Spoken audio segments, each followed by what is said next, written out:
Assalamualaikum warahmatullahi wabarakatuh. Kami dari kelompok 2 akan menjelaskan tentang jenis-jenis pendekatan, metode, dan teknik pembelajaran bahasa Indonesia. Saya Margareta Yunitri. Saya Bisnati Setia Putri. Saya Awi Binar Afifah. Apa sih pendekatan pembelajaran itu? Pendekatan pembelajaran merupakan jalan yang akan ditempuh oleh guru dan siswa dalam mencapai tujuan pembelajaran. Pendekatan pembelajaran juga merupakan aktivitas guru di dalam memilih kegiatan pembelajaran, yaitu sistem untuk memudahkan pelaksanaan proses pembelajaran dan membelajarkan siswa guna membantu dalam mencapai tujuan yang telah ditetapkan. Jenis-jenis pendekatan pembelajaran ada 10. Yang pertama, pendekatan kontekstual atau CTL merupakan konsep belajar di mana guru mengaitkan antara materi dengan situasi di dunia nyata siswa dan mendorong siswa membuat hubungan antara pengetahuan yang dimiliki dengan menerapkan kehidupan. Yang kedua, pendekatan konstruksivisme. Pendekatan pembelajaran yang meningkatkan kreativitas siswa untuk menyalurkan ide-ide baru yang dapat membuat dirinya berkembang. Yang ketiga, pendekatan deduktif. Pendekatan yang menggunakan logika atau penalaran dari khusus ke umum, yang diawali dengan pemaparan definisi dan istilah-istilah dalam pembelajaran. Metode ini diambil untuk menyimpulkan pembelajaran. Yang keempat, pendekatan induktif. Sama halnya dengan deduktif, menyimpulkan masalah dari umum ke khusus, menekankan pada pengamatan lalu menarik kesimpulan berdasarkan pengamatan tersebut. Yang kelima, pendekatan konsep. Pendekatan pengajaran yang sama langsung menyajikan konsep atau suatu definisi yang memiliki pengertian sama. Siswa dibimbing untuk memahami konsep serta menguasai.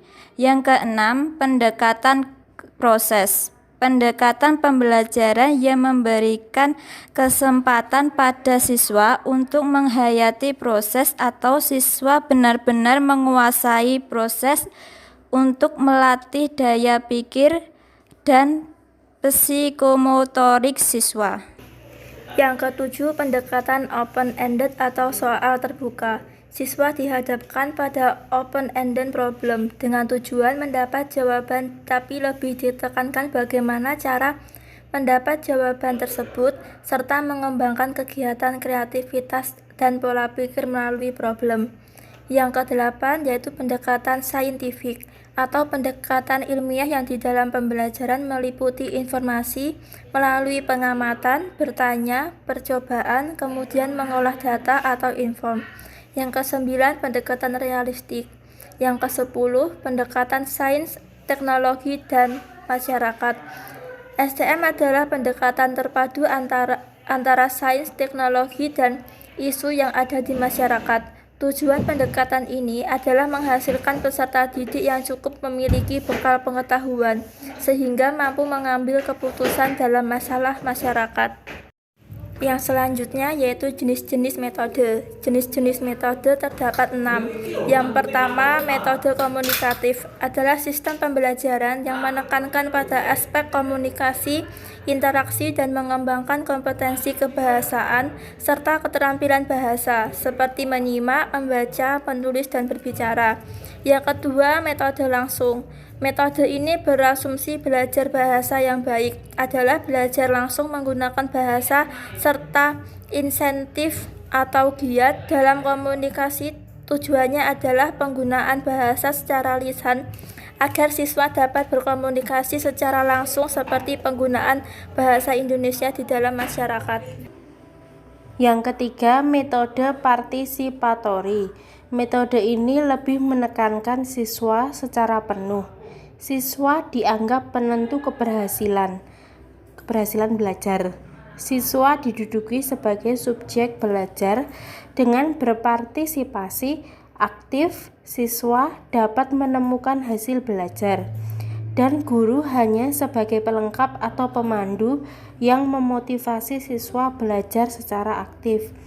Yang keempat, metode membaca. Metode membaca ini bertujuan agar siswa mempunyai kemampuan memahami teks bacaan yang diperlukan dalam siswa belajar.